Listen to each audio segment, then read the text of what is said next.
Bem-vindos, queridos amigos, ao novo canal História Viva, cenário Segunda Guerra Mundial. Dê o seu like, inscreva-se no nosso canal, ative o sininho e as notificações. Compartilhe com seus amigos para que todos possam ver o nosso conteúdo. Precisamos da sua ajuda para o crescimento do canal. Se você deseja comprar os livros que eu utilizo para o estudo da Segunda Guerra Mundial, vou deixar os links nas descrições dos vídeos. Para quem deseja iniciar os seus estudos da Segunda Guerra Mundial, também vou deixar links dos livros recomendados na descrição dos vídeos. Invista no seu conhecimento e aprendizado. Agora vamos para a vinheta.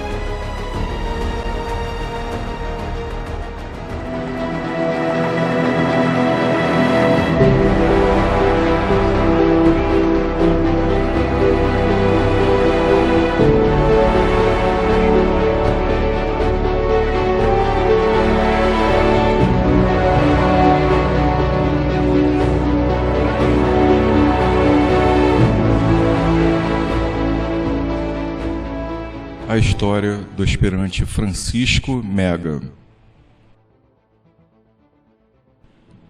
Revista O Expedicionário, a voz dos que não ficaram em Pistoia. Comentários iniciais. Primeiramente, agradeço a atenção de todos e um grande abraço. Para os novos inscritos no canal, sejam muito bem-vindos à nossa família histórica. Com essa matéria, vamos inaugurar a série Heróis, contando suas histórias para o conhecimento de todos.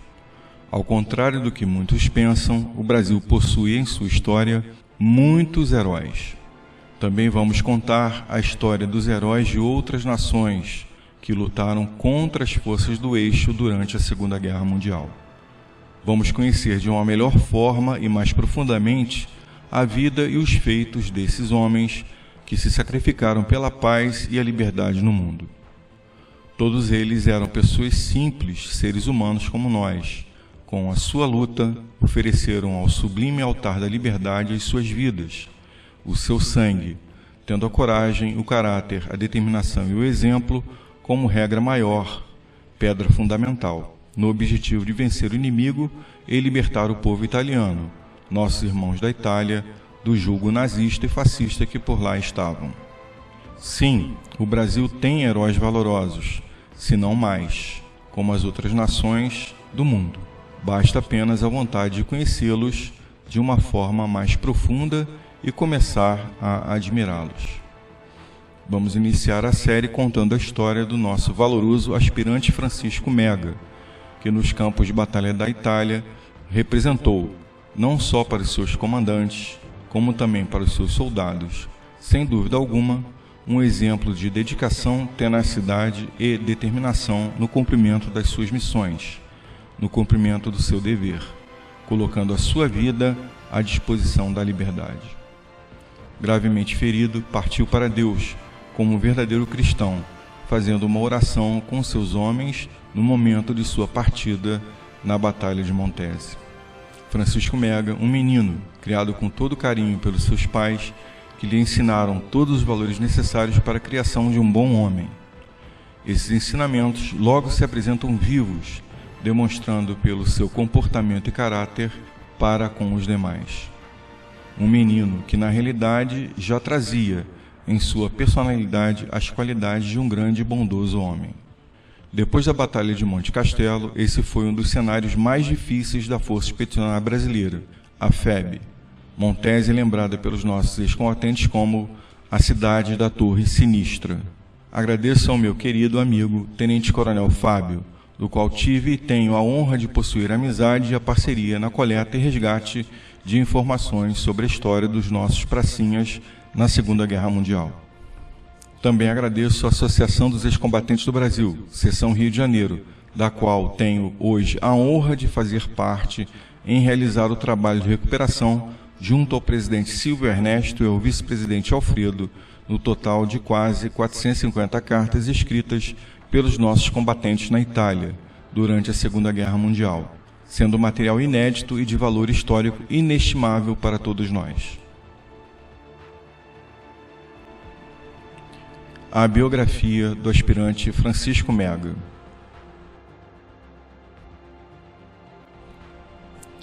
Nasceu em 18 de fevereiro de 1925, no Distrito Federal, Estado da Guanabara, Rio de Janeiro. Filho de José Mega, brasileiro, funcionário municipal, e dona Angelina Garófalo Mega, também brasileira, já falecida. Seus avós paternos, Lourenço Mega, comerciante de nacionalidade italiana, dona Ulrich Mega, de nacionalidade alemã, ambos já falecidos.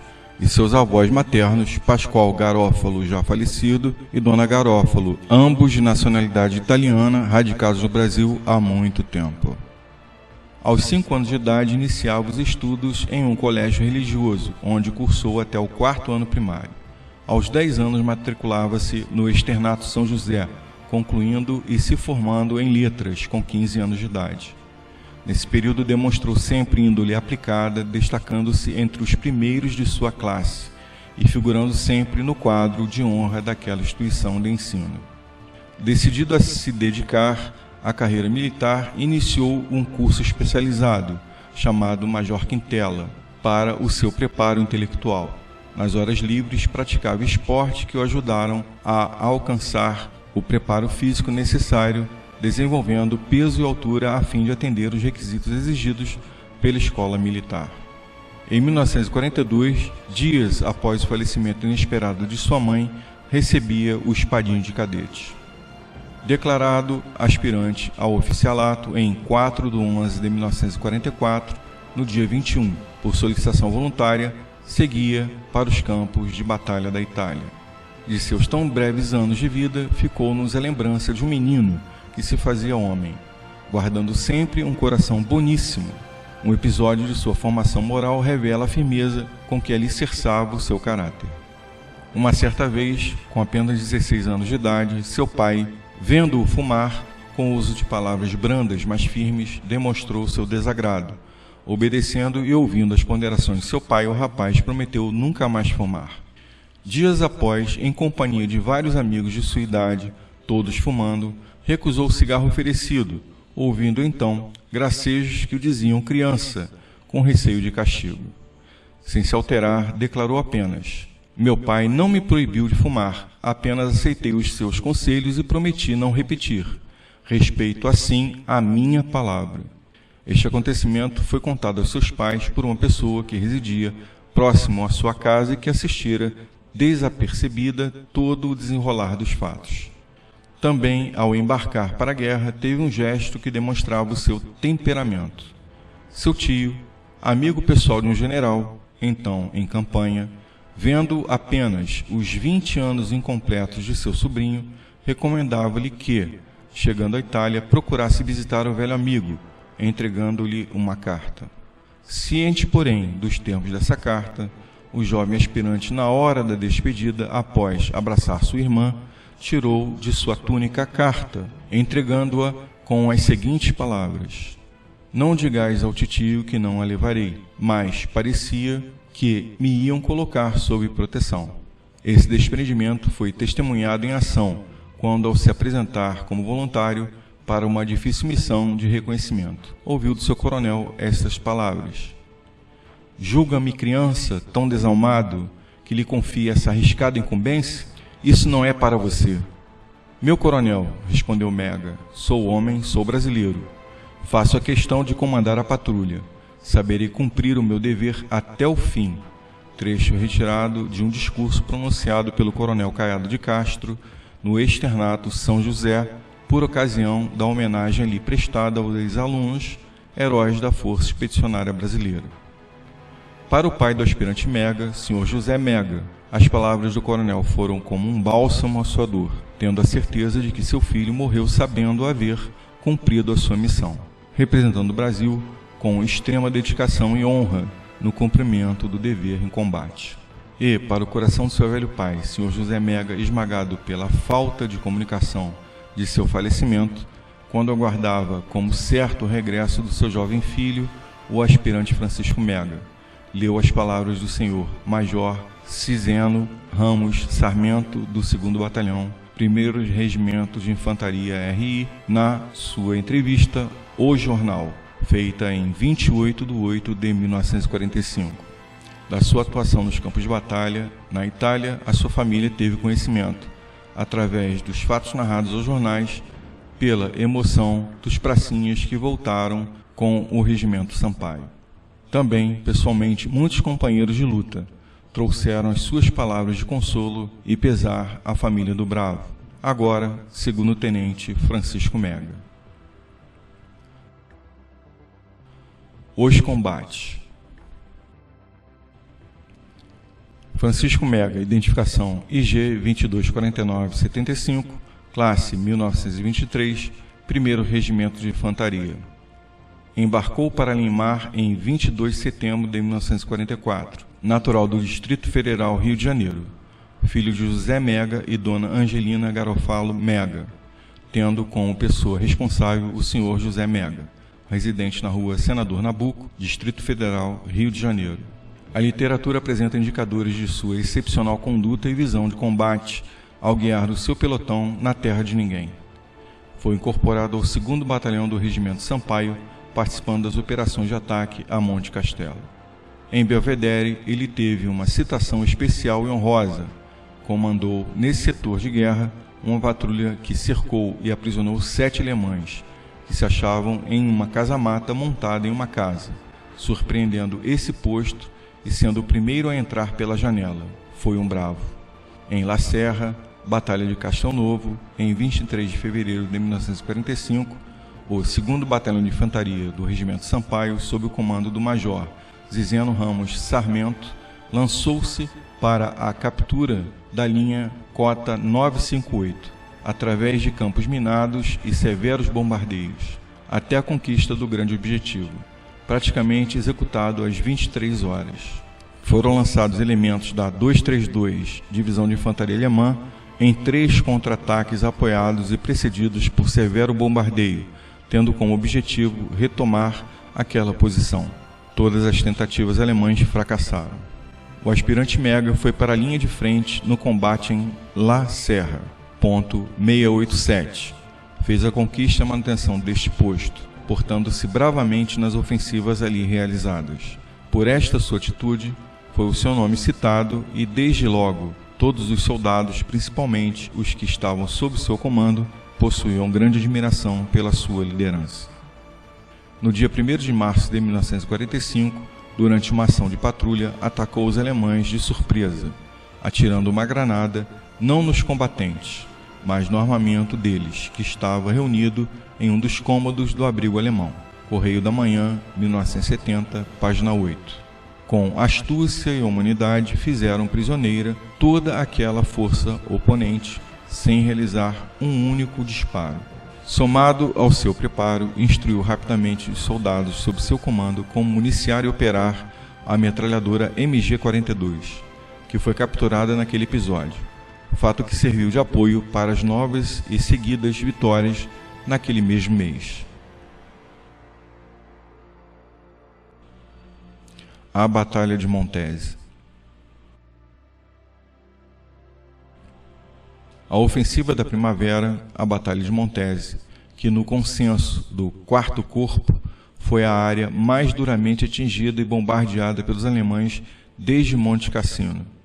Esse foi o palco trágico e dramático para todos os fuzileiros brasileiros e seus comandantes, depois de Monte Castelo. A ofensiva em Montese teve seu início em 14 de abril de 1945 e seu fim no dia 18 de abril de 1945. Os comandantes alemães, de forma unânime, consideraram toda a área da Batalha de Montese como sendo a ofensiva principal dos aliados ao norte da Itália. Devido a esse fato, reforçaram toda essa área. Após os ataques da FEB, vários pontos foram heroicamente conquistados de forma rápida pelos nossos fuzileiros. Os alemães, por sua vez, executaram vários golpes de mão, contra-ataques, com o uso preliminar de artilharia pesada e morteiros de todos os calibres. O intuito alemão era um só: retomar as posições defensivas perdidas. Um dos ápices da luta se deu por volta das 3 horas da tarde do dia 14 de abril de 1945, quando toda a área da Batalha de Montese fumegava diante da artilharia da Força Expedicionária Brasileira, como também da artilharia alemã, enquanto os nossos fuzileiros progrediam em várias áreas, repletas de casamatas, destruindo-as uma a uma. Dentro desse cenário, coube ao 2º Batalhão de Infantaria do Regimento Sampaio, sob o comando do Major Zizeno Campos Sarmento, cumprir a ordem do comando: atacar na manhã do dia 15 de abril a cota 778 em Montelo, área da Batalha de Montese. A missão foi atribuída ao pelotão sob o comando do aspirante Francisco Mega. Ele partiu para o ataque sob fogo inimigo. O aspirante Francisco Mega e seu pelotão avançavam para Montelo, Batalha de Montese, cobrindo o flanco do 11º Regimento, apoiado pelo pelotão do Tenente Amorim.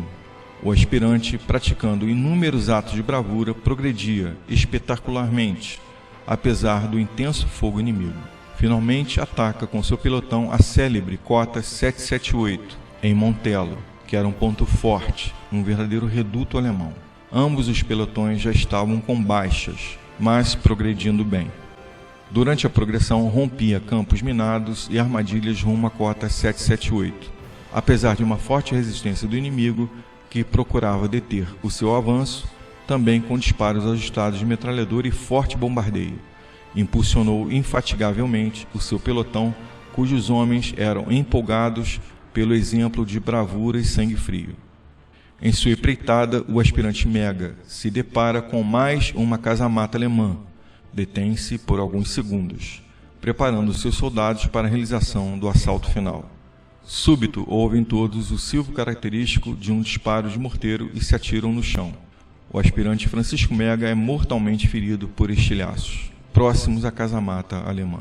Sentiu a gravidade do ferimento e a impossibilidade de continuar no comando.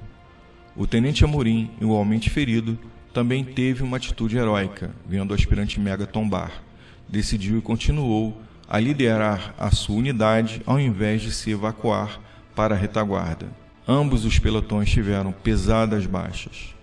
O herói aspirante Francisco Mega teve o pressentimento de sua morte. Em torno à sua tropa, sem perder a calma, chamou o seu sargento auxiliar, Agenor, e deu a ordem para que assumisse o comando do pelotão, fazendo uma série de recomendações e passando instruções. Falando aos seus soldados que se descontrolavam, dada a sua situação de morte ferido, reanimou-os pedindo que não chorassem, mas que progredissem na luta.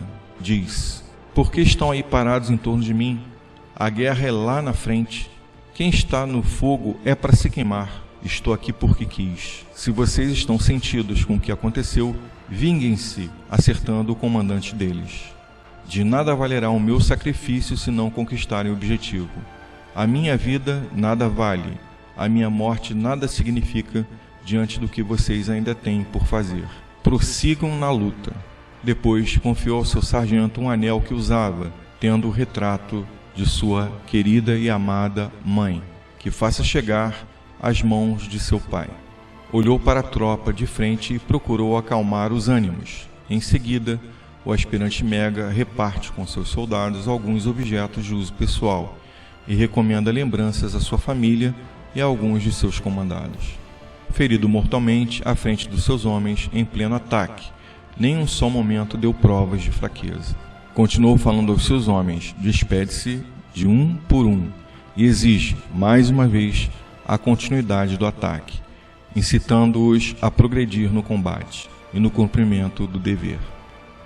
Calmo e conformado, compenetrado de suas responsabilidades de líder, a quem cabia estimular os seus subordinados naquele momento crítico e muito difícil. A sua voz já é sumida, ainda pronunciando palavras de entusiasmo e confiança na vitória. Um verdadeiro herói, enfrentando agora um inimigo invencível, a morte.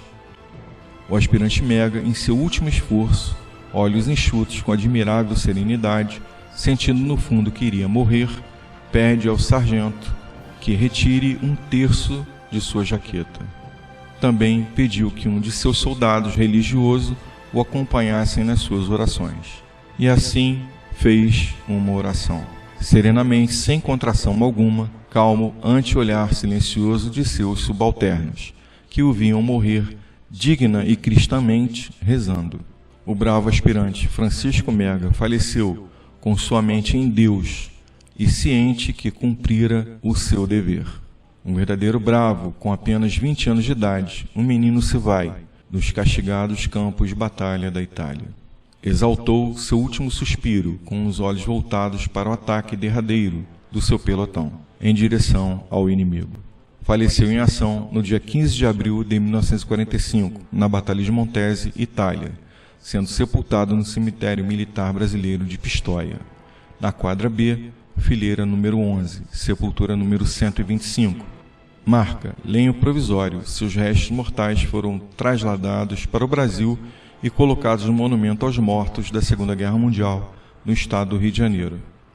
Foi agraciado com as medalhas de campanha, Sangue do Brasil e Cruz de Combate de primeira classe. No decreto que lhe concedeu esta última condecoração, lê-se: terminou o curso da Escola Militar na última turma e incorporou-se ao 1º Regimento de Infantaria. Participou do ataque a Monte Castelo, em que tomou parte ativamente com liderança admirável. Tombou comandando seu pelotão com excelência e coragem na Batalha de Montese. Durante a Batalha de Montese, a cota 778, dominada pelos alemães, foi conquistada ao final da tarde daquele mesmo dia pelos fuzileiros da FEB. Eis aqui o histórico de uma vida curta, se olharmos ao espaço vivido. Porém, se meditarmos na grandiosidade de seus simples atos, vemo-la grande na sua majestosidade de desprendimento, abnegação e, sobretudo, de convicção na vitória. Francisco Mega foi o único aspirante oficial que tombou em combate na Itália. Foi agraciado com a patente de segundo-tenente pós-mortem. Devido ao pesado número de baixas, até os dias de hoje, a Batalha de Montese é lembrada pelos nossos veteranos da FEB como a Cidade da Torre Sinistra. Calculou-se em mais de 3.200 o número de projéteis de artilharia inimiga caídos na zona de combate da primeira de E, somente no dia 15 de abril de 1945. Em compensação, elevou-se o consumo da nossa artilharia a 9.660 tiros nessa campanha. A nossa incansável engenharia atuou ativamente do ataque, acompanhando as infantarias atacantes, no trabalho de eliminar campos minados e armadilhas traiçoeiras sob fogo inimigo. A resistência alemã nas cotas 927, 888 e 778 era indômita, quase que fanática, gerada pela crença dos comandantes alemães em acreditar que essa era a ofensiva principal dos aliados ao norte da Itália. Os bravos devem ser lembrados eternamente pelo nosso povo. Nos dias 14 e 15 de abril de 1945, nossos eternos heróis foram aspirante Francisco Mega, 2º Batalhão, Regimento Sampaio, morto em ação. A história aqui contada por mim. Tenente Ari Howen, 1º Batalhão, 11º Regimento de Infantaria, morto em ação. Tenente Amorim, 2º Batalhão, Regimento Sampaio, ferido em ação. Mesmo ferido, continuou à frente dos pelotões em luta na cota 778. Tenente Iporã, 1º Batalhão, 11º Regimento de Infantaria, com seu pelotão foi o primeiro a entrar na cidade de Montese. Todos esses nomes devem ser apontados, suas histórias contadas e recontadas a todas as nossas futuras gerações. Precisamos manter a nossa história, o nosso sacrifício vivo. Conheçam mais, procurem informações sobre os seus verdadeiros heróis brasileiros, pois eles existem e estão aqui. Nossos heróis jamais serão esquecidos.